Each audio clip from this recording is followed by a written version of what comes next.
Nous sommes au cœur de ce village, au cœur de cette église, pour accueillir la grâce de l'Évangile qui nous est donnée. L'Évangile, vous le savez, veut dire bonne nouvelle. Quelle est cette bonne nouvelle que nous recevons ?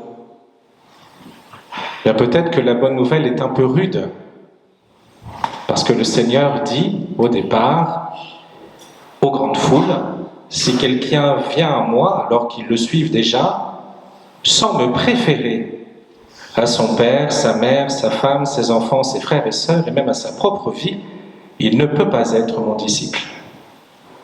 En quoi est-ce une bonne nouvelle ? Puisque j'ai dit Évangile de Jésus-Christ selon saint Luc. Ça doit être une bonne nouvelle pour nous, parce que nous nous rappelons que le Seigneur est celui qui nous a créés, celui qui nous accompagne chaque jour, et c'est lui qui tient la première place. Nous devons le préférer à toutes les relations humaines afin qu'il soit honoré. Et c'est le sens aussi de votre présence aujourd'hui, puisque par votre présence, quelle que soit votre histoire, quelle que soit votre foi, vous rappelez au cœur de notre communauté que le dimanche est un jour qui ne nous appartient pas, c'est un jour qui appartient au Seigneur. Et Dieu sait que dans notre société aujourd'hui, on se dit le dimanche, il est d'abord à moi, mes activités, mon repos. Et c'est juste. Mais il convient de voir comment ces activités, ces visites peut-être de famille, certains en profitent le dimanche pour aller voir un membre de leur famille où ça fait longtemps qu'ils ne l'ont pas vu, de voir des personnes malades. Ils ne vont pas forcément le partager aux autres, le dire, mais ils prennent du temps pour visiter peut-être quelqu'un de malade. Ceci est bon, mais ceci, nous devons nous rappeler que c'est dans l'amour du Seigneur qui est premier qui tisse nos journées. Car finalement, peut-être en ce temps de rentrée, je ne sais pas, Pierre, César, vous êtes rentrés, Roxane, Élise aussi, vous avez fait votre rentrée. Est-ce que vous avez des activités en dehors de l'école ? Le sport, autre. Mais, au cœur de vos activités, vous êtes aussi servant d'hôtel pour rappeler que le premier dans votre vie, c'est le Christ. Il vous faudra choisir aussi au cœur de vos activités l'aumônerie, les différentes choses, les temps de prière, pour reconnaître que le Seigneur est le premier dans ma vie. Si quelqu'un vient à moi sans me préférer, il ne peut pas être mon disciple. Alors je pense qu'on n'a jamais fini totalement d'être tout à fait disponible au Seigneur et qu'il nous faut toute une vie pour apprendre à le mettre à la première place. Demandons peut-être cette grâce aussi en ce temps de rentrée pour que cette année pastorale et paroissiale, le Seigneur ait la première place.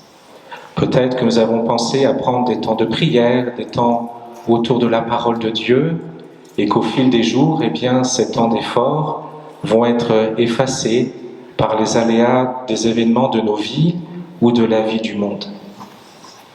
Que nous puissions demander cette grâce qui est d'ailleurs la demande du psalmiste. Le psaume nous dit une vraie demande au Seigneur que nous pouvons reprendre peut-être en ces temps. Apprends-nous la vraie mesure de nos jours. Voyez, celui qui a écrit le psaume, il ne dit pas simplement « je sais la mesure de mes jours, je sais ce que j'ai à faire », il n'entre pas simplement en lui-même, en prenant peut-être un cahier ou de quoi écrire, son iPad, pour gérer son temps, son emploi du temps, mais il se met d'abord devant le Seigneur. Et il demande au Seigneur, apprends-moi la vraie mesure de nos jours. Bien peut-être puissions-nous repartir avec cette phrase tout à l'heure, à la suite de notre Eucharistie, en demandant tout au long de cette semaine, apprends-moi Seigneur, la vraie mesure de nos jours. Notez bien, je continue un peu sur cette phrase, que le psalmiste ne dit pas simplement « apprends-moi », donc que moi tout seul, la vraie mesure de nos jours, mais il dit « apprends-nous ».